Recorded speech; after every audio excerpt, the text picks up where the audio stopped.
In this video, why is the opening stage direction in An Inspector Calls so important? And does the play fit neatly into a genre? As a play, An Inspector Calls is intended to be viewed in performance rather than read. So if you do get the chance to go and see it performed, then grab that opportunity. Priestley can be referred to as the playwright, writer or author, but if you make the mistake of referring to the text as a novel or a book or a story, then you risk irritating the person marking your paper, so be careful.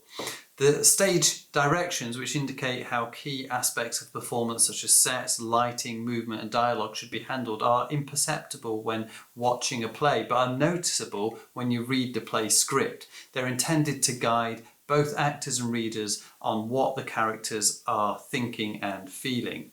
Normally we would expect a playwright to set a scene in a couple of lines, but at the start of the play, Priestley takes nearly a whole page describing the setting and characters. This is his way of telling a theatre company exactly how he wants the play to be relayed, so it's worth studying for clues as we read it.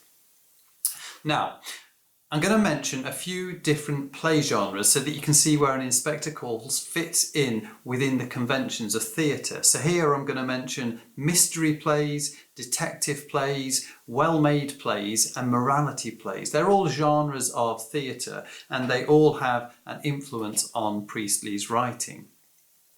One of the reasons Priestley takes the time to set the scene is because there's only one setting, the Burlings' dining room. No scene changes are required, so it's feasible that the play could run as one continuous act. But Priestley uses the three-act structure for effect. Act 1 and Act 2 both end on a cliffhanger, which is a feature of mystery and detective genres. In Act 3, the build to a climax keeps audience anticipating what's going to happen next and adds to the intrigue. An Inspector Calls could also be described as a well-made play. Well-made plays were a popular form of theatre in the 19th century. In them you would expect key information being withheld from certain characters with a narrative built around something that has happened before the play's action begins and the investigation of this past occurrence creating the suspense.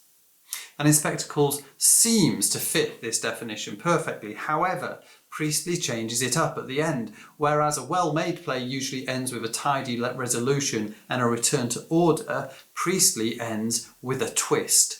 Who was the inspector, and was he even real?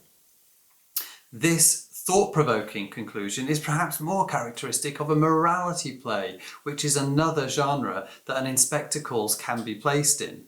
This classical genre sought to teach morals, encouraging the audience to question their own behaviour and to think more deeply about the causes of social problems. If you want this information in written form, then check out our revision guide on the Twinkle website.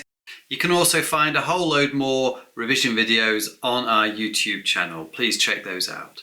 Thanks for watching. Bye for now.